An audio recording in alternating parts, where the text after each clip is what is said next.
নমস্কার বন্ধুরা, আবারও চলে এসেছি নতুন একটি রেসিপি নিয়ে।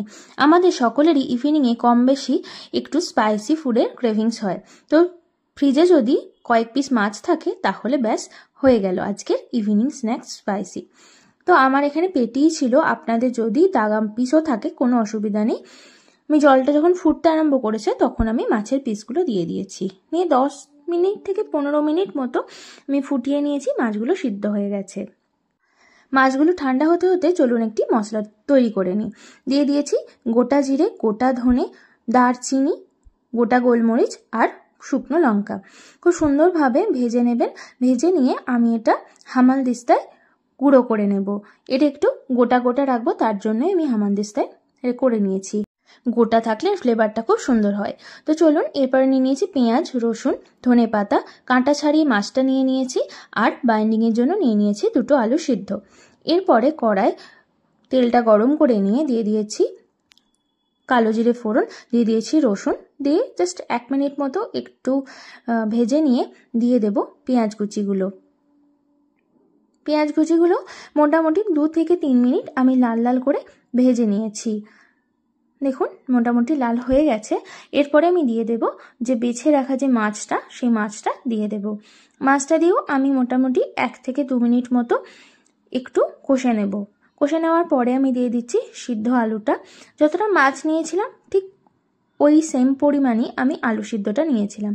আর দিয়ে দিলাম হলুদ গুঁড়ো, কাশ্মীরি লঙ্কার গুঁড়ো, দিয়ে দিচ্ছি জিরে গুঁড়ো 1 থেকে 1.5 চামচ মতো, আর দিয়ে দিলাম ধনে গুঁড়ো। এরপর দিয়ে আবার কিছুক্ষণ কষতে থাকবো। এটাও মোটামুটি আমি 2 থেকে 3 মিনিট কষে নিয়েছি। এরপর দিয়ে দিচ্ছি স্বাদ মতো লবণ, আর দিয়ে দিলাম আদা আর লঙ্কা বাটা। আপনারা ঝালটা যে যার মুখের স্বাদ অনুযায়ী দেবেন। এরপরে দিয়ে দিচ্ছি 2 থেকে 3 চামচ মতো বেসন, আর এখানে দিয়ে দিলাম ঠিক নামানোর আগে আমি দিয়ে দেবো ধনে পাতাটা। ধনে পাতা দিয়ে জাস্ট 1 মিনিট মতো আমি কষবো। আর একদম নামানোর আগে আমি দিয়ে দিচ্ছি যে ক্রাশ করে রাখা যে মশলাটা আমি করেছিলাম সেটা।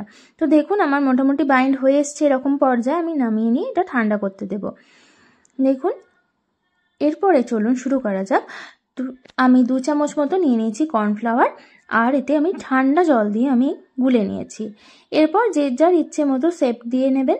আর নিয়ে নিয়েছি এখানে আমি বিস্কিটের গুঁড়ো নিয়েছি, আপনারা পারলে ব্রেড ক্রাম্বসও নিতে পারেন। যে যেমন ইচ্ছে মতো যে শেপটা দিয়েছেন, প্রথমে কর্নফ্লাওয়ারে ডুবিয়ে আমি বিস্কিটের গুঁড়ো দিয়ে কোটিং করে নিয়েছি। আপনাদের যদি ব্রেড ক্রাম্বস থাকে সেটাও করতে পারেন। এরপরে আমি ফ্রাইং প্যানে তেল গরম করে নিয়ে ছেড়ে দিলাম।